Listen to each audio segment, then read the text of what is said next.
알렉산더 솔제니치는 1945년 친구에게 사적인 편지 한 통에서 스탈린을 비방했다고 하는 이유로 체포가 되어서 8년 동안 강제노동 수용소에 수감이 되는 일이 있었습니다.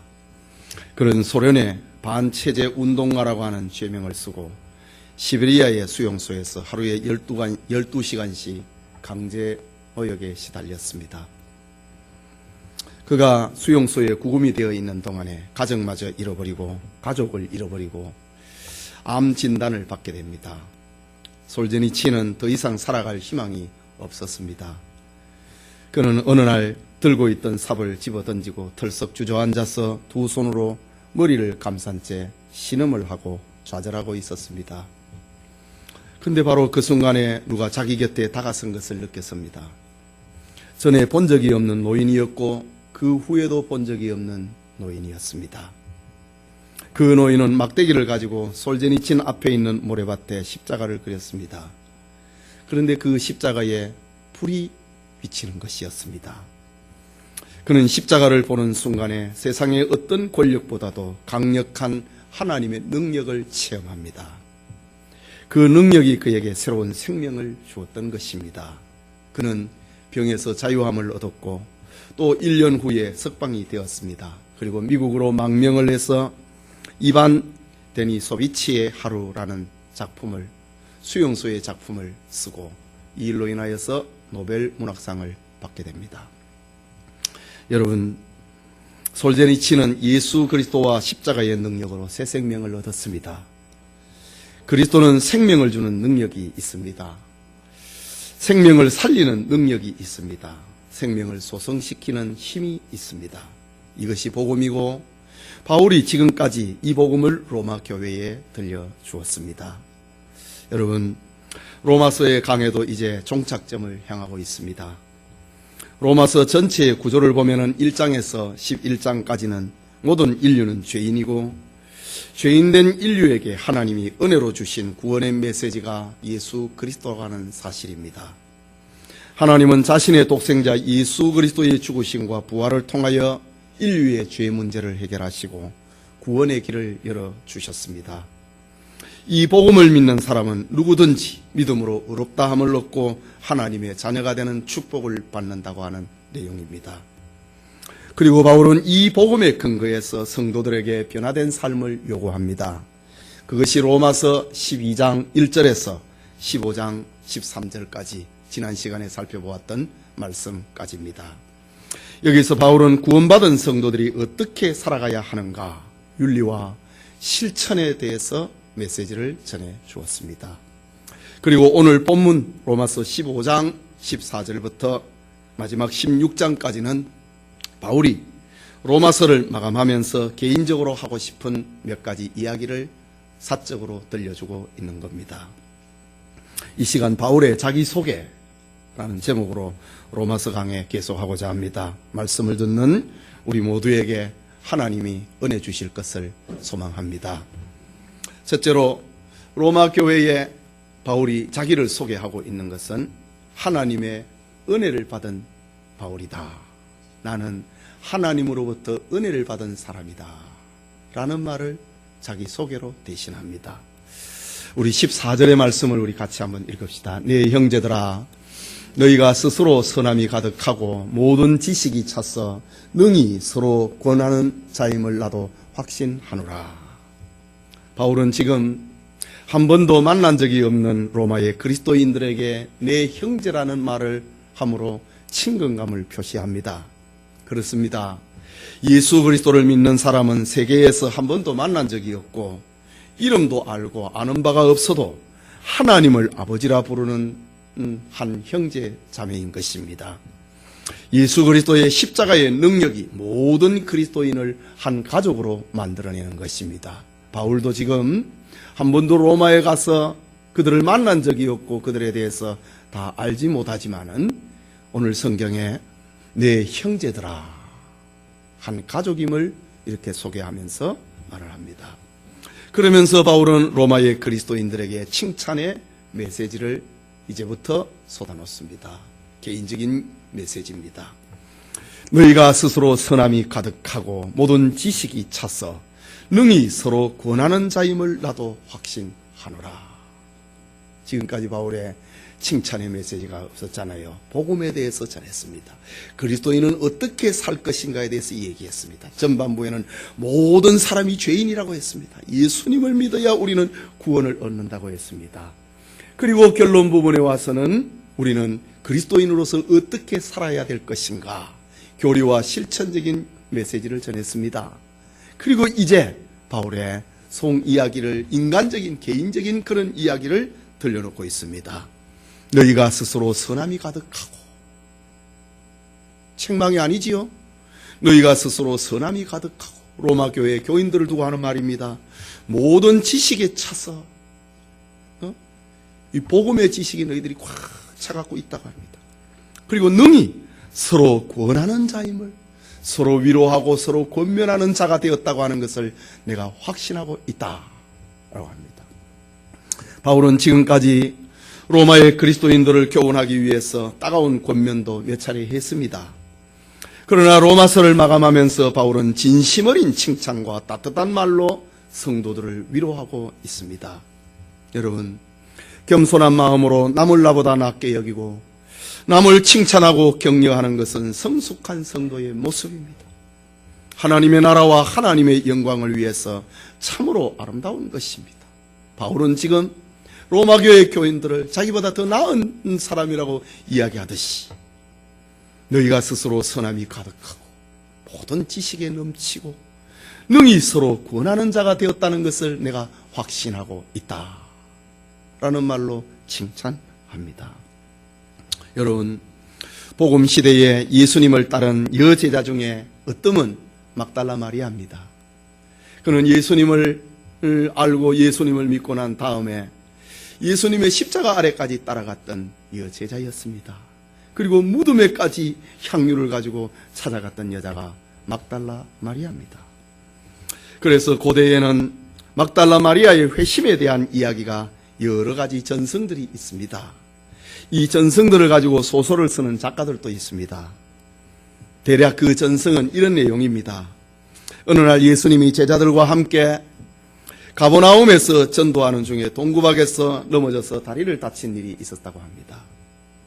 이 초대교회 전설입니다. 외딴 곳에서 급히 찾아간 곳이 바로 막달라 마리아가 창녀의 영업을 하는 곳이었습니다. 그녀는 문 밖에 계신 분이 점잖은 분인 줄 알고 이것은 창녀의 집입니다 라고 예수님과 그 제자들에게 이야기를 합니다. 이때 예수님은 그 말을 듣고 그게 무슨 상관이냐 하고는 그 집에 들어가셨습니다. 만약 이때 예수님이 더러운 곳이구나 하고 피했다면 훌륭한 여종 막달라 마리아를 얻지 못했을 것입니다. 그날 밤 예수님은 그녀와 대화를 나누면서 그녀의 과거의 삶을 들어주고 마음의 상처를 보듬어 주었다고 합니다. 초대교회 전에 내려오는 구전입니다. 일주일 후에 예수님은 전도하다가 다시 그곳을 지나가게 됩니다. 마리아가 궁금했습니다. 지난번 대화로 마리아가 변화되었을까? 아니면 여전히 그 일을 하고 있을까? 그래서 다시 그녀의 집을 방문했습니다. 그런데 막달라 마리아의 집안의 분위기는 완전히 달라졌습니다. 그때 주님이 아직도 그 일을 하고 있느냐? 라고 물을 수가 없었습니다. 예수님은 아직도 그 일 하고 있느냐? 라고 묻지 않고 소설에 요즘 손님이 많으냐? 라고 물었습니다. 그러자 마리아가 예수님에게 얘기합니다. 선생님, 한 여자로서 두 주인을 동시에 사랑할 수는 없잖아요 라고 대답을 합니다. 그 일주일 전에 주님을 만나고 자기 삶을 청산했다는 그 말입니다. 그때 주님은 막달라 마리아의 믿음을 보시고 나를 따르라 하셨고 마리아는 주님의 여제자가 되었다고 합니다. 여러분, 누군가의 친구가 된다고 하는 것은 이웃의 눈높이에 자기를 맞추는 것입니다. 왜 나에게 따라오지 못하느냐고 구박하고 핀잔을 주는 것이 아니라 예수님은 이렇게 막달라 마리아의 눈높이에 맞추셨습니다. 우리 주님의 생애가 그랬습니다. 빌립보서 2장 5절을 보면은 너희 안에 이 마음을 품어라. 곧 그리스도 예수의 마음이니 그는 근본 하나님의 본체시나 하나님과 동등됨을 취할 것으로 여기지 아니하시고 자기를 비어 종의 형체를 가져 사람의 모양으로 나타나셨음에 곧 죽기까지 복종하셨음이라 라고 합니다. 예수님이 우리를 보시고 왜 거룩하지 않는 거야? 이렇게 하지 않았습니다. 자기를 낮추어서 죄인의 모양으로 이 세상에 오셨고 죽기까지, 십자가에 죽기까지 하신 분입니다. 주님은 막달라 마리아의 약함을 아시고 그의 친구가 되어주심으로 그를 구원하시고 그를 제자 삼으신 모습입니다. 오늘 본문의 사도 바울도 로마교회 성도들에게 말을 합니다. 너희가 스스로 선함이 가득하고 모든 지식이 차서 능히 서로 구원하는 자가 되었음을 나도 확신한다 하면서 그들을 격려하고 칭찬의 말을 아끼지 않습니다. 우리 다음 시간에 나오겠지만은 바울은 이 로마교회 성도들을 데리고 로마교회 성도들의 힘을 빌려갖고 로마의 서쪽 지역, 저 스페인까지 전도를 할 계획을 가지고 있습니다. 지금 바울은 로마의 동쪽 부분, 지금 선교를 다 한 거예요. 1차, 2차, 3차 전도 여행을 다 한 거예요. 이제 남은 것은 로마의 절반 서쪽입니다. 이 일을 하는데 로마의 동쪽 부분 선교는 저 안디옥 교회와 에베소 교회가 책임을 졌다면은 이제 로마의 서쪽 부분은 로마 교회가 책임져 주기를 바라는 겁니다. 이런 의미에서 바울은 로마 교회를 이렇게 칭찬을 하는 겁니다. 그러면서 바울은 로마서를 기록했던 지금까지 15장까지 썼던 그 목적을 밝히고 있습니다. 그것이 바로 15절의 말씀입니다. 우리 같이 15절을 읽겠습니다. 그러나 내가 너희로 다시 생각나게 하려고 하나님께서 내게 주신 은혜로 말미암아 더욱 담대히 대략 너희에게 선노니라고 합니다. 본문의 이해를 위해서는 우리는 뒤편부터 우리가 살펴보는 것이 좋습니다. 대략 너희에게 썼다. 이것이 로마서 1장 1절에서 15장 13절까지 말씀입니다. 군데군데 부분적으로 썼다고 하는 말입니다. 말하자면 로마교회의 성도들은 이미 복음의 지식이 충만했고 서로를 권면할 수 있는 자가 되었기 때문에 자세히 다 쓰지는 않았다고 하는 말입니다. 그래서 바울은 로마서를 쓰기까지 저들이 이미 다 알고 있는데, 바울이 지금 이 로마서의 내용을 로마교회 성도들이 다 알고 있거든요. 다 알고 있는데 지금 이 내용을 쓴 것에 대해서는 바울에게 용기가 필요했던 것입니다. 다 알고 있는 사람에게 말로 하기 때문에 참 용기가 필요했는 바울의 자기 모습입니다. 혹시 로마 교인들이 생각하기를 바울이 자신들을 가르치려고 하고 그들 위해서 군림하는 것처럼 보일까봐 조심스러웠습니다. 그래서 바울은 담대함으로 더욱 담대히 대략 너희에게 썼다라고 말합니다. 그러면 바울이 로마 성도들에게 이 편지를, 로마서를 쓰고 있는 이유가 무엇인가? 그것은 첫째는 복음을 생각나게 만들려고 하기 위함입니다. 다시 생각나게 하기 위함입니다. 아까도 살펴보았던 것처럼 로마교회 성도들은 모든 지식이 찼다고 했습니다. 복음에 대한 지식이 다 가지고 있다고 하는 말입니다. 그들은 믿어야 할 것, 알아야 할 것, 행해야 할 것을 잘 알고 있었습니다. 그런데 바울은 이 복음을 다시 생각나게 하려고 로마서를 썼다고 밝힙니다. 여러분, 우리가 믿는 것, 우리가 아는 것, 우리가 행하는 것, 이것을 스스로 참 수시로 상기하고 되뇌이는 것은 우리의 신앙생활이 건강하다고 하는 것입니다. 나 다 알고 있어. 뭐 나한테 와서 그런 얘기하느냐. 그거는 오늘 교회 처음 온 사람에게 말로 해야지. 내가 권사가 됐고 장로가 되는데 뭐 복음의 기본적인 것을 이야기를 하느냐. 아닙니다. 바울은 지식에 꽉 차 있는 로마교회 성도들에게 다시 복음의 지식을 들려주었다고 합니다. 복음이라고 하는 것은 세상 이야기하고는 달라서 들으면 들을수록 새롭고 들을수록 은혜스럽고 들을수록 힘이 됩니다. 여러분 성경을 읽을 때 이런 것을 느끼지 않습니까? 10번, 20번, 30번을 읽어도 성경은 읽을 때마다 새롭습니다. 이것이 복음입니다. 이것이 은혜입니다. 그것이 신비입니다. 복음은 다 아는 게 아니에요. 성경을 다 아는 게 아니에요. 어떤 한 사건을 가지고 성경은 여러 각도에서 말을 하고 있기 때문에 내가 오늘 감사의 형편을 가지고 이 감정을 가지고 형편을 가지고 성경을 읽으면 감사라고 하는 것이 내게 다가오고요. 내가 고통스러운 형편 속에서 성경을 읽으면 그 위로의 메시지가 나에게 다가옵니다. 그렇기 때문에 성경은 읽을 때마다 새로운 겁니다. 왜? 내 삶의 형편이 다 달라졌기 때문입니다. 우리는 기계처럼 똑같은 형편이 아니거든요. 우리가 성경을 읽을 때마다 형편이 다릅니다. 내가 살아가는 게 다르고 내 고민이 다르고 내 자식들의 형편이 다릅니다. 그렇기 때문에 성경은 읽을 때마다 그 지식은 새롭고 은혜는 새로워지는 것입니다. 바울은 정말 용기를 가지고 로마교회 성도들 내가 다 알고 있는데 그럴까 싶어서 정말 용기를 가지고 이 편지를 선노라 라고 말합니다. 복음을 반복해서 듣는 것은 신앙생활을 바르게 하고 건강하게 만드는 축복입니다.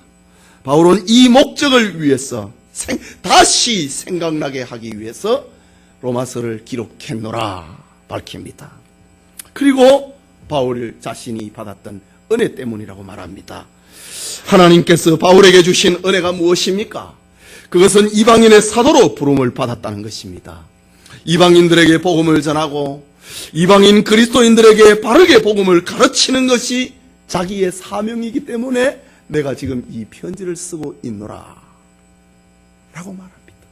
여러분, 은혜라고 합니다. 내가 하나님으로부터 받은 은혜 때문에 내가 이 편지를 쓰고 있다고 합니다. 여러분, 은혜라고 하는 것은 전혀 받을 자격이 없는 사람이 값없이 선물을 받을 때 그걸 은혜라고 합니다. 내가 노력한 대가를 받는 것은 그건 은혜 아닙니다. 그건 삭시입니다. 월급입니다. 그러나 은혜라고 하는 것은 내가 한 것이 없는데 값없이 준 것. 그게 은혜입니다. 사도 바울이 구원을 받고 복음을 전하는 사도가 된 것은 내가 하나님으로부터 받은 은혜라고 합니다. 그러니 은혜를 받은 사람은 자기가 자격이 없다고 하는 것을 전제로 하고 있습니다. 지금 바울이 로마교회 성도들에게 이렇게 살아야 된다고 하는 이 말을 하고 있는 건 내가 자격이 있어서 하는 말이 아니고 내가 하나님으로부터 이것을 전하라고 하는 은혜를 받았기 때문에 내가 이 복음을 전하지, 내가 너희들보다 도덕성이 우월하고 지식이 충만한 것이 아니라고 하는 그런 의미입니다. 은혜를 내가 전하고 있다. 내가 너희들보다 못한 것이 많이 있지만은 하나님으로부터 내가 받은 은혜이기 때문에 내가 자격이 없기 때문에 하나님이 나에게 말을 전하라고 했기 때문에 내가 이 복음을 전달하고 있다고 하는 말입니다. 여러분, 바울이 받았던 은혜, 그것이 무엇입니까? 한마디로 말하면 죄인이고 복음의 방해꾼이었던 자기가 구원의 은혜를 입은 것입니다.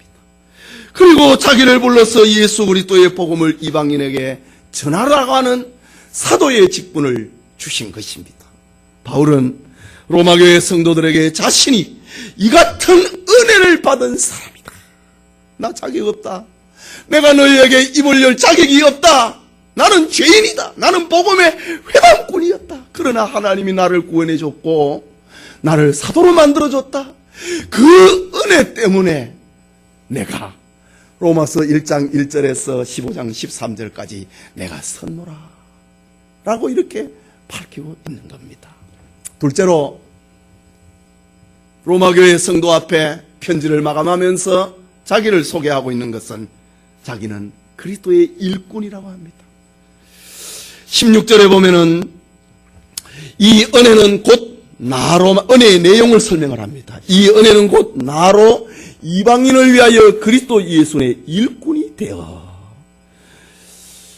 하나님의 복음의 제사장 직분을 하게 하사 이방인을 제물로 드리는 것이 성령 안에서 거룩하게 되어 받으실 만하게 하려 하심이라. 16절 전반부에까지의 말씀입니다. 이 은혜는 곧 나로 이방인을 위하여 그리스도 예수의 일꾼이 되어, 내가 하나님 앞으로 받은 은혜는 그리스도의 일꾼이 됐다는 겁니다. 바울은 지금 로마서를 마감을 하면서 자신이 은혜를 받은 것은 이방인을 구원하는 그리스도의 일꾼이라고 자기를 소개합니다. 물론 바울은 그의 전생애를 통해서 자기 동족 유대인의 구원을 위하여 노력했고 하나님 앞에 간절히 기도했습니다. 로마서 우리가 11장에서 살펴보았던 것처럼 그는 자기 동족 유대인의 구원을 위해서 얼마나 노력했고 하나님 앞에 기도했습니다. 그는 자기 이름이 생명록에서 지워지는 일이 있더라도 동족 구원이라고 하면은 내가 그것을 선택하겠다고 하는 그런 마음을 가졌던 사람입니다. 바울은 자기에게 주어진 이방인의 사도라고 하는, 이방인을 구원하는 사도로 불러 주셨다고 하는 그 직분을 영광으로 여겼습니다. 여러분, 내가 누군가를 구원하는 직분을 받았다. 이것은 바울에게만 적용이 되는 것이 아닙니다. 우리 역시 하나님이 주신 직분을 귀하게 여기는 성도가 되어야 됩니다. 바울은 사도가 됐다고 하는 그 직분을 귀하게 여겼습니다. 세상의 직업과 직함, 세상에서 얻는 감투는 이 땅에서만 존재합니다. 우리가 오전에 설교를 들었을 때 보았던 것처럼 세상에서 가졌던 것은 하나님의 심판대 앞에서 온데간데 없더라고 했습니다. 그러나 하나님이 주신 직분은 영원합니다. 하나님의 나라의 상급의 재료가 됩니다. 바울은 자신을 일꾼으로 소개합니다. 누구의 일꾼입니까? 그리스도의 일꾼이라고 합니다. 어떤 일꾼, 어떤 그리스도의 일꾼인가? 이방인을 구원하는 그리스도의 일꾼이라고 하는 이것을 지금 바울은 자랑하고 있습니다. 17절에도 보면 그러므로 내가 그리스도 예수 안에서 하나님의 일에 대하여 자랑하는 것이 있거니와, 그리스도께서 이방인들을 순종하게 하기 위하여 나를 통하여 역사하신 것 외에는 내가 감히 말하지 아니하노라. 내가 복음의 전도자로 부름을 받았다고 하는 거, 나 이것밖에 너희에게 자랑할 게 없다고 합니다. 여러분, 인간적으로 보면은 바울이 자랑할 것이 얼마나 많습니까? 그는 지식이 있었습니다. 하나님 지식이 있었습니다. 철학도 가지고 있었습니다. 혈통적으로도 자랑할 만했습니다. 그러나 바울은 지금 로마교회 성도들에게 편지를 하면서 내가 너희에게 자랑할 것은 내가 이방인을 구원하기 위한 사도로 부름을 받았다. 하나님으로부터 내가 직분을 받았다. 복음을 전하는 이 직분을 받았다. 이거 외에는 내가 자랑할 것이 없다. 라고 말합니다. 바울의 자기 고백, 디모데전서 1장 12절에 보면은 나를 능하게 하신 그리스도 예수 우리 주께 내가 감사함은 나를 충성되이 여겨 내게 직분을 맡기심이니 내가 전에는 비방자요 박해자요 폭행자였으나 도리어 긍휼을 입은 것은 내가 믿지 아니할 때에 알지 못하고 행하였습니다. 하나님이 나를 충성되게 봐줬다고 합니다. 충성되게 여겨줬다고 합니다. 충성된 게 아니라 하나님이 나를 충성되게 여겨줬다고 합니다. 그래서 나는 이방인의 사도가 된 것을 하나님 앞에 감사한다고 합니다. 말씀처럼 지난날 바울은 복음의 방해자였습니다. 그런데 구원받아 하나님의 자녀가 되었습니다. 그것뿐만 아니라 더 나아가 이 복음을 이방인에게 전하게 된 것이 하나님으로부터 받은 은혜라고 합니다. 그렇다면 오늘 여러분의 자랑은 무엇입니까? 예수를 믿은 경력입니까? 세상의 직함입니까? 세상에서 가진 여러분의 경력이 여러분 자랑입니까? 아니면 유교에서 말하고 있는 오복, 장수하는 것, 부한 것, 건강한 것, 덕을 쌓으면서 살아가는 것, 그리고 잘 죽는 것, 이 오복이 여러분의 자랑의 내용인가? 아니면은 사도 바울이 그랬던 것처럼 교회에서 받은 직분, 복음 전하는 직분을 얻은 것을 여러분의 자랑으로 여기는가? 오전에 우리가 최후 심판의 설교를 우리가 들었던 것처럼 하나님의 심판대 앞에서의 남는 것은 주를 위해서 사는 것밖에 없다고 했습니다. 저 솔로몬이 전도서 12장에도 그랬지요. 일의 결국을 다 들었으니 하나님을 경외하고 그 명령을 지킬지어다. 이것이 사람의 본분이니라. 하나님의 심판대 앞에서 남는 것, 주를 위해서 산 것밖에 없습니다. 사도 바울은 내가 주를 위해서 부름받은 것, 주님의 일꾼이 된 것, 이것만 나의 자랑이다 라고 합니다. 이런 마음은 바울의 일관된 그의 삶이었습니다. 데살로니가 2장 19절에서 20절에 보면은 데살로니가 교회에 편지를 하면서도 이런 말을 합니다. 우리의 소망이나 기쁨이나 자랑의 면류관이 무엇이냐? 그의 강림하실 때 우리 주 예수 앞에 너희가 아니냐? 너희는 우리의 영광이요 기쁨이니라. 데살로니가 성도를 향해서 바울이 전하고 있는 메시지입니다. 주를 위해서 살았다 이거죠. 바울은 전도자로 살았다 이거죠. 내 삶의 열매가, 내 삶의 기쁨이, 내 삶의 영광이 무엇인가? 하나님 앞에 가서 받을 상급이 무엇인가?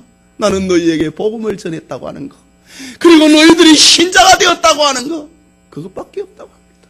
너희들이 나의 영광이고 나의 기쁨이다 라고 말하는 것입니다.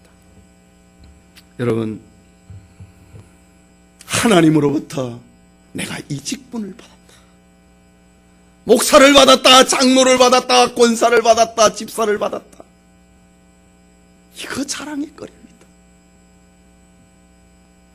하나님의 일을 할 수 있도록 직분을 받은 것, 이방인의 사도다, 복음 전하는 자다, 교회에 봉사하기 위해서 직분을 받았다, 나를 충성되이 여겨. 내가 볼 일이 없는데 하나님이 나를 그냥 인정해 준 겁니다. 인정해 준 겁니다. 인정해 준. 그것이 자랑입니다. 여러분, 하나님이 여러분을 인정해 준 것을 집사로 인정해 준 거, 권사로 인정해 주고, 목사와 장로로 인정해 준 거, 그것이 자랑거리가 되어야 됩니다. 어떤 목사님의 딸이 초등학교에 입학을 했는데 어느 날 딸이 아주 기분 좋게 집으로 돌아와서 학교에서 돌아오는 겁니다. 아빠가 학교에서 무슨 일이 있었느냐고 물었습니다. 그랬더니 선생님이 오늘 자기에게 떡볶이를 사오라고 심부름을 시켰다는 겁니다. 아빠는 아이가 공부하라고 학교에 보냈는데 심부름을 시켰는가 속으로 기분이 별론데 정작 딸아이는 너무 기뻐하는 겁니다. 우리 담임 선생님이 나에게 내일 올 때 떡볶이 사오라 그랬다고, 내일 또 시키면 좋겠다고 아빠한테 이야기를 하는 겁니다. 딸아이는 학급에서 여러 아이들 가운데 선생님이 자기에게 일을 맡겼다고 하는 거, 너 내일 떡볶이 사와라, 우리 아이들 파티하자, 자기를 인정해줬다고 하는 거, 그걸 가지고 꼬마 아이는 아빠한테 와가지고 자랑하는 겁니다. 여러분, 우리가 주님의 일꾼으로 부름을 받았다, 하나님이 나를 충성되이 여겨서 직분을 맡겼다, 내가 별 볼 일 없는데도 말입니다. 하나님이 나를 그래 봐준 겁니다. 충성되이 여겨. 내가 충성되지 않은데 충성되이 여겨서 직분을 맡겨주신 거, 하나님이 나를 인정해 줬다고 하는 거, 이거를 사도 바울은 평생 감사와 사랑의 제목으로 삼고 있었던 것입니다. 그렇다면 일꾼이 가져야 될 자세는 어떤 것이겠습니까? 일꾼은, 하나님으로부터 부름을 받은 일꾼은 빚진 자의 마음을 가지는 것입니다. 바울의 자기 고백 가운데 로마서 1장 14절에 이미 밝혔습니다. 헬라인이나 야만이나 지혜 있는 자나 어리석은 자에게 다 내가 빚진 자라. 바울은 지금까지 이 직분을 감당한 것은, 이 로마서를 기록을 한 것은 내가 빚진 자라고 하는 이런 마음을 가지고 하나님이 나에게 은혜를 주신 것을 다 썼다고 하는 말입니다. 바울은 구원의 은혜를 주신 하나님께, 사도의 직분을 맡겨주신 하나님께 빚진 자로서의 채무의식을 가지고 로마서를 썼노라 라고 말합니다. 또 하나는 그리스도의 일꾼은 하나님의 일을 먼저 생각하는 사람입니다. 바울의 기록인 디모데후서 2장 4절에 보면은 병사로 복무하는 자는 자기 생활에 얽매이는 자가 하나도 없나니 이는 병사로 모집한 자를 기쁘게 하려 함이라. 나를 불러줬는데, 주님이 날 불러줬는데 내가 주님을 기쁘게 하기 위해서 산다. 여러분, 병사로 이렇게 소집이 된 사람이 먹을 거 입을 거 걱정합니까? 자기 집을 걱정합니까? 아닙니다. 병사로 모집이 된 사람은 거기에 충성하는 것입니다. 그리스도의 일꾼들은 영적인 전쟁에 나간 십자가의 군사들입니다. 그러니 자기를 우선하기보다는 자기를 불러주신 주님을 기쁘시게 하는 일에 우선해야 하는 것입니다. 나는 이렇게 달려왔다. 또 하나는 하나님으로부터 하나님의 일꾼이라고 하는 직분을 받은 사람은 헌신과 충성입니다.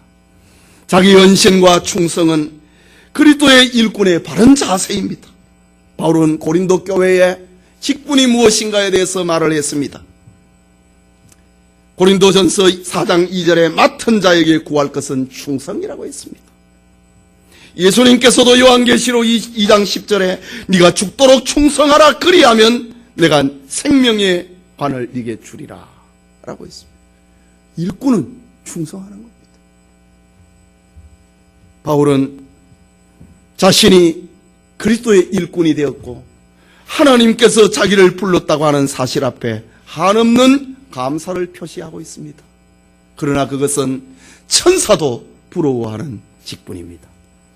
그래서 바울은 빚진 자의 마음으로 복음을 이방인에게 전했고 하나님의 일을 최우선으로 생각을 했고 하나님의 복음 전도의 헌신과 충성을 다했던 것입니다.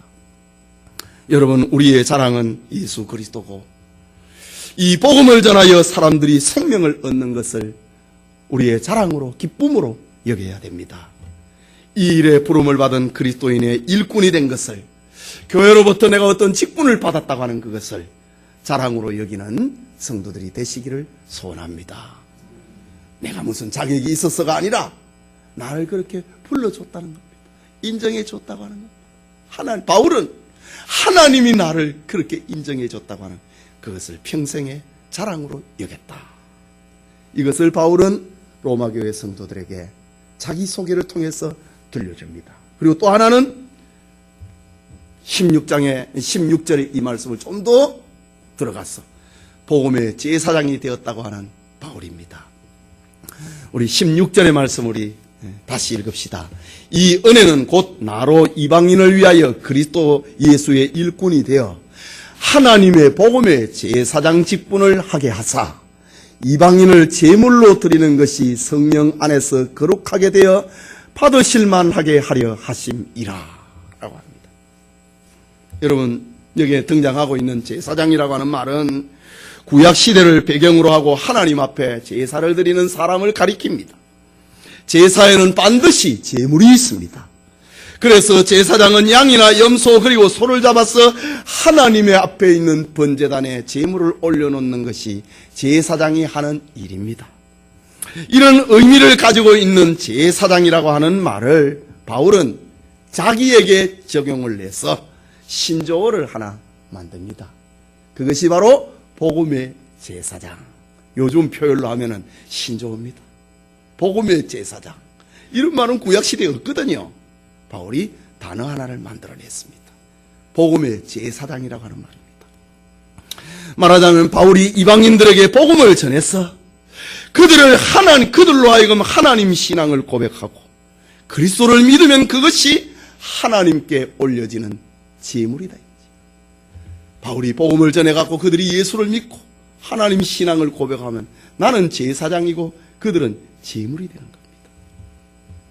바울은 이방인들에게 자신을 복음의 제사장이라고 소개합니다. 여러분, 제사에는 하나님께 드리는 제물이 반드시 있어야 됩니다. 제물이 없는 제사는 없습니다. 예배에도 하나님께 드리는 예물이 있어야 됩니다. 오늘날 하나님이 가장 기뻐하는 제물은 그 무엇보다도 예수를 믿게 된 영혼을 올려놓는 것입니다. 새 신자를 우리가 얻는 것, 우리 예배의 제물입니다. 예수님이 말씀하셨습니다.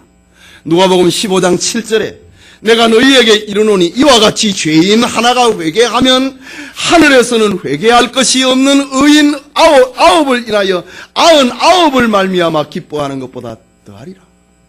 최고의 제물은 전도하여서 제물을 하나님 앞에 올려놓는 것이다. 전도하는 것이다. 새 신자를 얻는 것이다 라고 말합니다. 그렇다면 성도님, 사도 바울만 복음의 제사장으로 부름받았는가? 아닙니다. 모든 그리스도인들은 다 복음의 제사장으로 부름받았습니다. 여러분이 아버지입니까? 엄마입니까? 아이들을 하나님을 잘 믿는 사람으로 만들어 놓으면 여러분이 가정의 제사장입니다. 여러분의 친구를 전도해서 교회로 데려오면 여러분은 복음의 제사장이 되는 것입니다. 오늘 바울이 지금 그 말을 하고 있잖아요. 이것이 바울의 자랑이었습니다. 내가 전도해갖고, 특별히 이방인을 전도해갖고 그들이 예수 믿게 만드는 것, 내가 그 일을 쓰임받았다. 구약의 제사장처럼 나는 복음을 전해갖고 이방인들을 하나님 앞에 올려놓는 제사장으로 부름받았다. 이것이 나의 자랑이다 라고 말합니다. 그것이 계속되는 17절과 18절의 말씀입니다. 우리 같이 읽읍시다. 그러므로 내가 그리스도 예수 안에서 하나님의 일에 대하여 자랑하는 것이 있거니와 그리스도께서 이방인들을 순종하게 하기 위하여 나를 통하여 역사하신 것 외에는 내가 감히 말하지 아니하노라. 이 바울입니다. 바울 자신이 이방인에게 복음을 전해갖고 그들로 하여금 예수를 믿게 하는 것, 내가 이 복음의 제사장이라고 하는 사실을 지금 로마 교회에 소개하고 그것을 지금 자랑하고 있는 것입니다. 여러분, 교회의 가장 큰 사명과 목적은 예수를 믿지 않는 사람들에게 복음 전하는 겁니다. 그리스도인의 가장 큰 사명은 믿지 않는 사람들에게 복음을 전해서 그들로 하여금 예수 믿게 만드는 것입니다. 예배당 짓는 게 목적이 아니고, 무슨 공간을 확보하고 넓히는 게 교회의 목적이 아니고, 전도해가지고 그들로 하여금 예수 믿게 만드는 것이 교회가 이 세상에 존재하는 목적입니다. 그 다음에 필요에 따라서 여러 가지가 동원이 되는 겁니다. 예배당 짓기 위해서 전도하는 거 아닙니다. 우리가 하나님을 기쁘시게 할 수 있는 가장 중요한 일은 복음을 전하는 것이고, 믿지 않는 사람을 하나님께로 인도하는 것입니다. 그렇기 때문에 예배의 가장 큰 제물은 새로 예수 믿기로 한 사람을 새 가족으로 받아들이는 겁니다. 그렇다면 우리 다음 주에는 하나님 앞에 제물을 한번 올려놓자고요. 응? 왜 아멘 안 합니까? 예. 우리 다 마음을 합해갖고 하나님이 제일 기뻐하시는 제물을 올려놓자고, 조지 말고 제물을 올려놓자고. 예. 이것이 최고의 예배입니다. 교회의 모든 부서가 존재하고 기관이 존재하고 모임의 최고의 목적은 복음을 전하는 겁니다. 오늘 이남전도회가 이렇게 헌신 예배 드립니다. 여러분, 이남전도회가 왜 조직이 됐습니까? 우리 젊은 사람들에게 복음을 전하기 위해서 조직한 겁니다. 무슨 교회의 기관을 만들기 위해서가 아닙니다. 좀 더 효과적으로 복음 전하기 위해서 그 나이대로 이렇게 조정하는 겁니다. 여전도에도 마찬가지입니다. 유치부도 초등부도 SFC도 마찬가지입니다. 미취학 아이들에게 복음을 전하기 위해서 그들에게 복음을 바로 가르치기 위해서 유치부가 있는 거예요.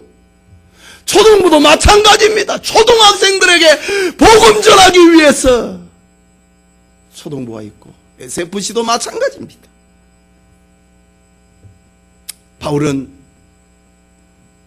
이 복음을 전하는 자가 가져야 될 몇 가지 원칙을 18절 이후에서 들려줍니다. 첫째는 복음을 전하는 것은 성령의 능력으로 하는 것이다 라고 합니다. 18절 마지막에 보면은 그 일은 이 복음 전하는 일입니다. 말과 행위로 표적과 기사의 능력으로 그 다음에 성령의 능력으로 이루어졌으며 이 복음 이방인에게 복음을 전하는 일이 어떻게 했느냐 이거지요. 말로 했다고 합니다. 행동으로 했다고 합니다. 여러분 우리 교회에 우리 전도하는 팀들의 전도 구호 가운데 이런 말이 있지요. 나가면 있고 안 나가면 없다. 말을 하지 않으면 전도 안 됩니다. 행동하지 아니하면 전도가 안 됩니다.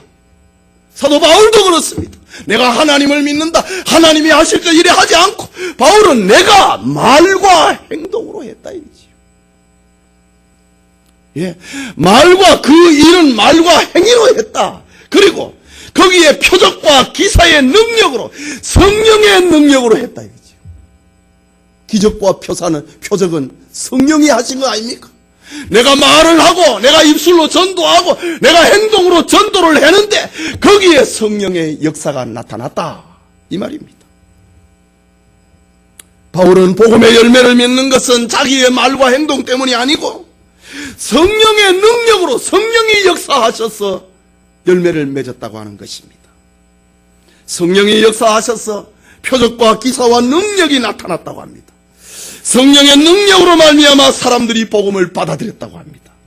그렇다면은 내가 아무리 열심히 복음을 전해도 성령이 일하지 아니하시면 아무것도 얻을 수 없다고 하는 걸 자기는 철저하게 알고 있는 겁니다. 수많은 실패를 경험을 통해서 바울이 지금 이걸 고백을 하고 있는 겁니다.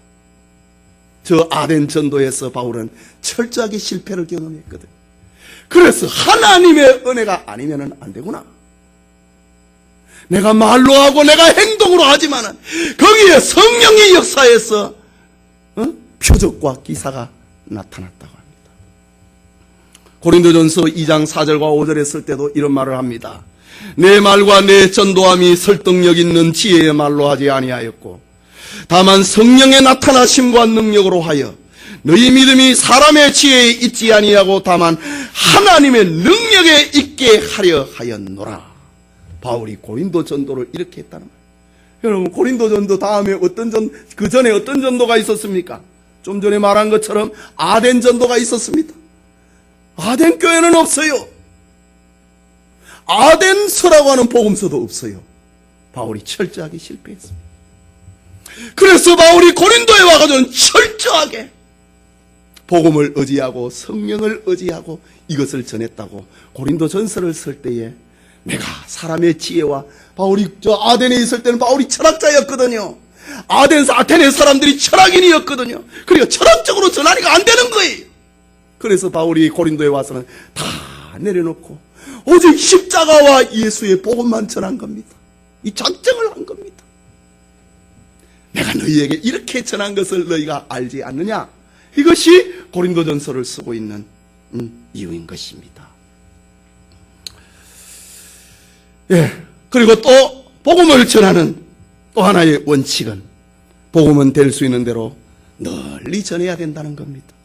19절에 계속되는 말인데 19절을 다시 읽겠습니다. 표적과 기사의 능력으로 성령의 능력으로 이루어졌으며 그리하여 그 다음에 나오는 말씀 내가 예루살렘으로부터 두루 행하여 일루르곤까지 그리스도의 복음을 편만하게 전하였노라. 이 복음 전도에 자기가 가지고 있었던 자기가 로마교회에 소개하고 있는 자기였던 전도관입니다. 예루살렘에서부터 두루 행하여 일루르곤까지 바울이 지금 3차 전도 여행 중에 있거든요. 그리고 지금 3차 전도 여행 중에 고린도라고 하는 곳에서 로마교회에 편지를 쓰고 있는 겁니다. 바울이 1차, 2차, 3차 전도 여행, 사도행전에 나오지요. 그 3차 전도 여행을 통하여서 다 다녔다 이거지. 다르게 표현하면 아까 말한 것처럼 로마의 동쪽 지방은 다 전도했다고 합니다. 예루살렘은 바울이 복음 전도의 시작과 같은 곳이고, 저 일루르고는 저 이탈리아 반도가 있지요. 로마가 있는 이탈리아 반도가 있고, 그 오른쪽에 있는 그 바다를 아드리아해라고 부릅니다. 그리고 그 다음에 있는 대륙을 마케도니아라고 부릅니다. 이 일루르곤이라고 하는 것은 저 마케도니아 지역의 맨 서쪽입니다. 아드리아 바다를 건너서 로마가 있는, 내가 거기까지 갔다. 로마의 동쪽 끝까지 내가 갔다, 이 말입니다. 로마의 바로 옆에까지 내가 도착했다는 말입니다. 여러분, 복음 전도는 어떤 작정한 사람에게 집중하여 전도하는 거 소중합니다. 그러나 한 사람에게 집착하지 말고 될 수 있는 대로 여러 사람에게 전해야 된다고 하는 것을 바울의 자기 성회를 통해서 우리는 보게 됩니다. 또 하나는 바울은 복음의 개척자라고 하는 것입니다. 20절 말씀입니다. 같이 읽읍시다. 또 내가 그리스도의 이름을 부르는 곳에는 복음을 전하지 않기를 힘썼노니 이는 남의 터 위에 건축하지 아니하려 함이라. 21절에 기록된 바 주의 소식을 받지 못한 자들이 볼 것이요 듣지 못한 자들이 깨달으리라 함과 같으니라. 복음을 듣지 못한 사람에게 내가 전도하러 간다. 이 바울의 선교관입니다. 얼마나 멋있는 선언입니까? 예. 요즘 너무 교회 다니는 사람들 데리고 오는 거를 목적으로 삼는 이들이 있잖아요. 또 이단들은 전도도 안 하고 교회에 와갖고 전도합니다. 바울의 이름만, 그리스도의 이름을 부르는 곳에는 복음을 전하지 않기를 내가 힘썼다, 애를 썼다, 이 말입니다.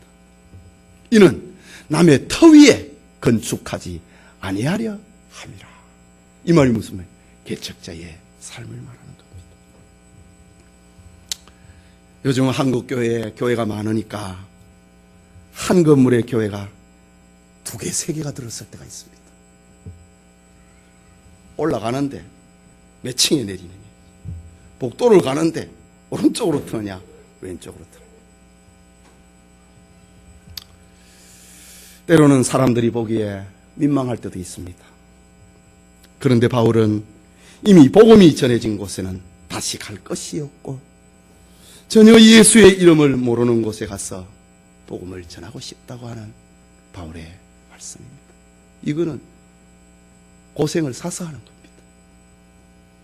교인들이 있는 곳에 가면은 바울 대접받잖아요. 그런데 복음을 듣지 못한 사람들에 가는 이 비바람을 맞는다고요.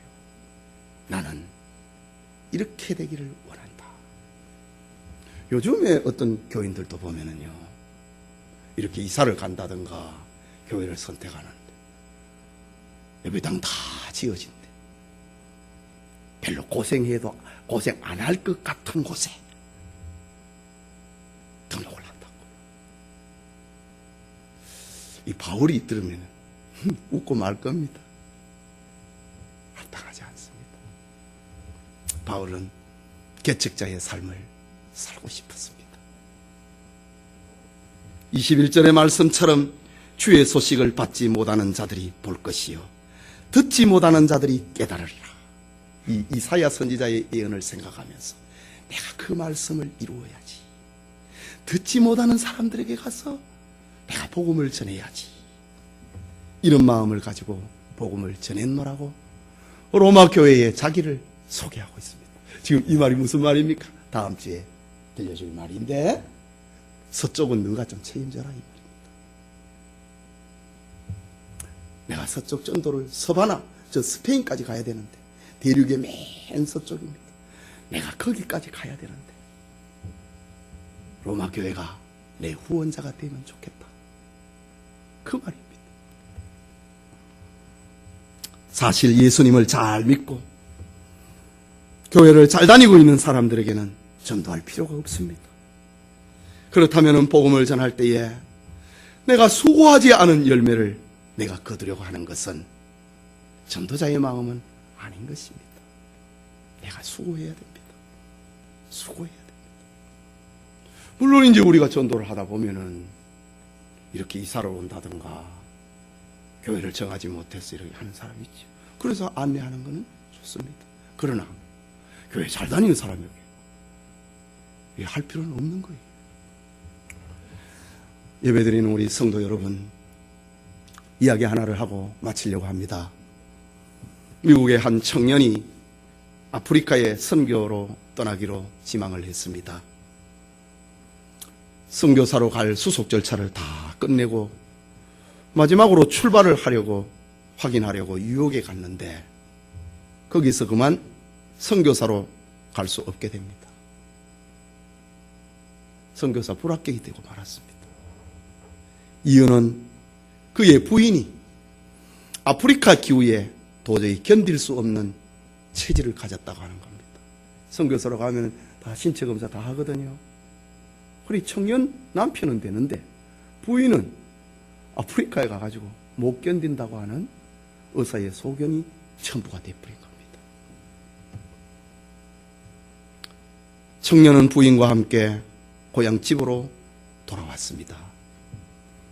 주님을 위하여 헌신을 각오했는데 이루지 못하니 실망이 되었습니다. 다 정리하고 갔는데. 그러나 그는 다시 결심합니다. 내가 선교사로 가지는 못하지만은 돈을 열심히 벌어서 선교사의 일을 내가 도와야 되겠다고 하는 결심합니다. 그 청년의 아버지는 치과 의사였습니다.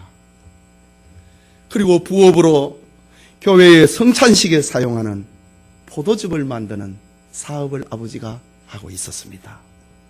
청년은 자기 아버지의 사업을 성찬식에 사용되는 포도즙을 만드는 그 사업을 자기가 인계받게 됩니다. 그는 주님을 위해서 돈을 쓰겠다고 하는 이 한 가지 목적을 가지고 열심히 일을 했습니다. 결국 하나님께서 그의 사업을 축복해 주셨습니다. 그리고 그는 하나님 앞에 결심한 대로 사업을 통해서 벌어들인 돈을 정성껏 헌금으로 드리고 선교비로 드렸습니다. 그는 한 영혼이라도 먼 이국 땅에서 주님께 인도되는 것을 기뻐하며 그에게 선교비를 서슴지 않고 바쳤습니다. 여러분, 그 청년의 이름이 바로 웰치라고 하는 사람입니다. 그가 만든 포도즙이 마트에 가면 웰치 있지. 그 포도즙입니다. 지금도 그의 가족들은 좋은 포도즙을 생산하기 위하여 기도한다고 합니다. 여러분, 하나님은 우리의 직업이 목사냐 아니면은 목수냐 거기에 관심을 두지 않습니다. 하나님은 우리가 대저택에 사느냐 아니면은 전세와 월세방 단칸방에서 사느냐 그게 초점이 아닙니다.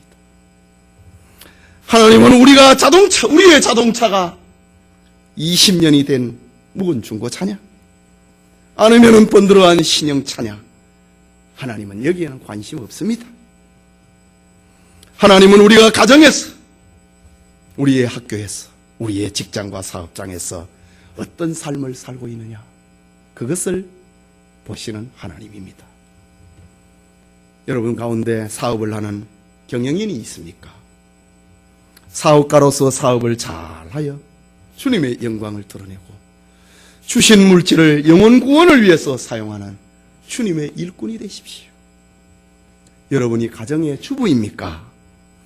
가정주부로서 가정을 잘 돌아보아서 불신자들이 부러워하는 가정을 꾸리십시오. 주님의 일꾼의 사명을 감당하시기 바랍니다. 학교에서 공부하는 학생입니까?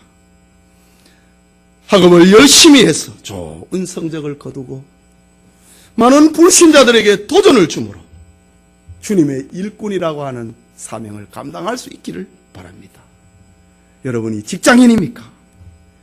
직장이 나에게 맡겨주신 선교지라 생각을 하고 직장에서 주님의 일꾼을 사명을 감당할 수 있기를 바랍니다. 바랍니다. 하나님의 은혜를 받은 여러분, 우리 모두는 주님의 은혜를 받은 사람들입니다. 사도 바울이 로마 교회에 자기를 소개하면서 나는 바리새파다. 나는 히브리인 중에 히브리인이다. 나만 가라말리엘 문화생에서 나는 수석으로 1등으로 졸업한 사람이다. 이게 자랑이 아니라 나는 주님으로부터 은혜를 받은 사람이다.